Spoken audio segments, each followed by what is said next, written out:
The war in Ukraine forced millions of people to flee their homes. Neighbouring Poland has borne the brunt of the exodus, and CNA's Jeremy Coe met some of the people who've had their lives turned upside down. 34-year-old Valentina Rychakova had fled Kyiv on 25th February last year, one day after Russia invaded Ukraine, along with her 7-year-old son, sisters and mother. But her husband had to remain in Kyiv, as most Ukrainian men aged between 18 and 60 have been barred from leaving the country. It was a very hard decision because we think it's not real, and it is stopped 1-2 days. It was very hard decision for me because it's not like buy car. It's not. It was like life or not your life, and for me it was very stressful.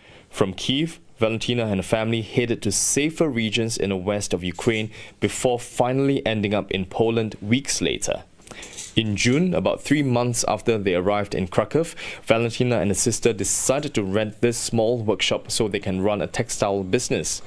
While it helps to pay the bills, it's a far cry from the textile production firm they operated for years in Kyiv. We decided we need something to do because our mind all time thinking about warm. We don't have any normal sleeping, eating.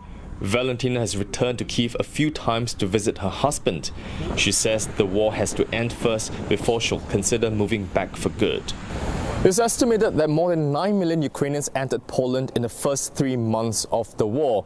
Some have returned home, others have moved on to other countries, but many have also remained here in Poland. According to estimates from the Polish border guard, around 1.5 million Ukrainians are still here. And dozens of NGOs in Poland are now helping Ukrainians to prevent the refugee crisis from becoming a humanitarian disaster.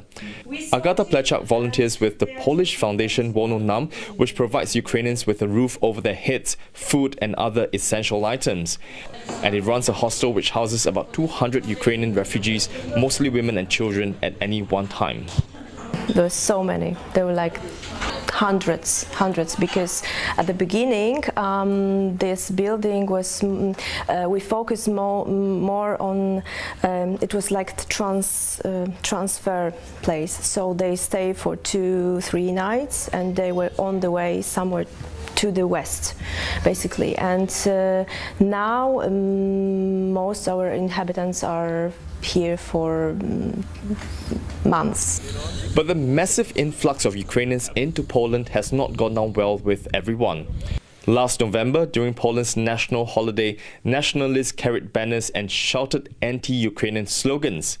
But for now, there's still only a vocal minority. And a recent poll by the Polish Pollster Research Institute indicates that more than 2/3 of Poles think the Polish government is doing a good job in helping Ukraine in its war with Russia. Oni nagle zostali pozbawieni poczucia bezpieczeństwa, zostali pozbawieni swoich domów, swoich miejsc pracy.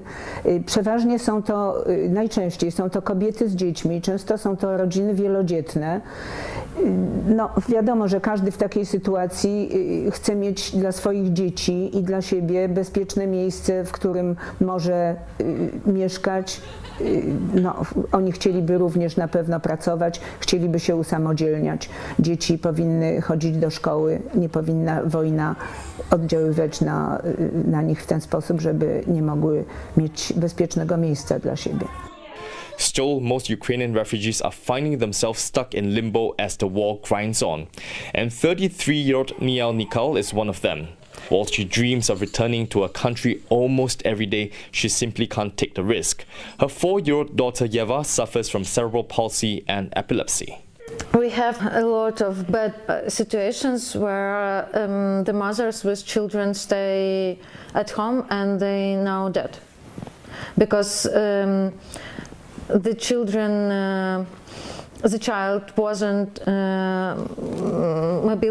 mobile, and when bomb attacks, when were the bomb attacks, they can't leave their houses. They stay inside and they dead. So here you should should understand, do you want that your child stay alive or not? So I want. Last year, Poland had spent about $2.76 billion on support for refugees from Ukraine. But the country's Deputy Interior Minister recently said that part of this money has returned to the state budget in the form of taxes as Ukrainians settle down, find jobs and rebuild their lives in Poland. Jeremy Cole, CNA, Krakow.